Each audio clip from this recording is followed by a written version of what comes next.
తాకట్లో ఉన్న మీ బంగారాన్ని విడిపించి ఆ రోజు ఆన్లైన్ రేటుకి కొంటాం. Sharma gold company.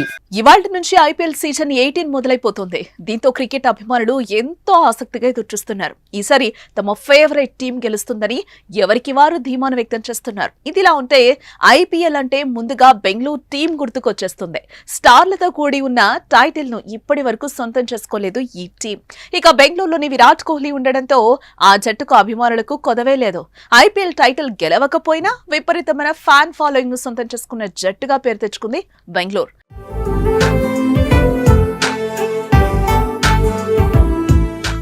ఇక ఇదిలా ఉంటే ఆర్సీబీ ఆటగాడు కింగ్ విరాట్ కోహ్లీ చిత్రాన్ని 50,000 చింత గింజలతో అద్భుతంగా చిత్రీకరించారు. కుప్పంకు చెందిన కళాకారుడు పురుషోత్తం వినూత్న రీతిలో తన కళా ప్రతిభను ప్రదర్శించాడు. తన కళా నైపుణ్యానికి క్రికెట్ అభిమానం చాటి ఓ వీడియోని షేర్ చేశాడు. ప్రస్తుతం ఈ వీడియో సోషల్ మీడియాలో వైరల్ గా మారింది. ఇకపోతే గతంలో కూడా ఛాంపియన్ ట్రోఫీలో న్యూజిలాండ్ పై భారత్ గెలిచిన తర్వాత రోహిత్ శర్మ విరాట్ కోహ్లీ స్నేహం ఎంత గొప్పదో అని చాటి చెప్పే ప్రయత్నం చేసిన ఆర్టిస్ట్ పురుషోత్తం అభిమానులను ఆకట్టుకునే రోకో ఫ్రెండ్షిప్ చిత్రాన్ని చిత్రీకరించాడు. ఇద్దరు స్టార్ ఆటగాళ్ల చిత్రాలను సాండ్ ఆర్ట్ గా ఆవిష్కరించి రోహిత్ విరాట్ అభిమానులకు అంకితం చేశాడు. ఇప్పుడు తాజాగా కోహ్లీ చిత్రపటాన్ని చిత్రీకరించి అబ్బురపరిచాడు.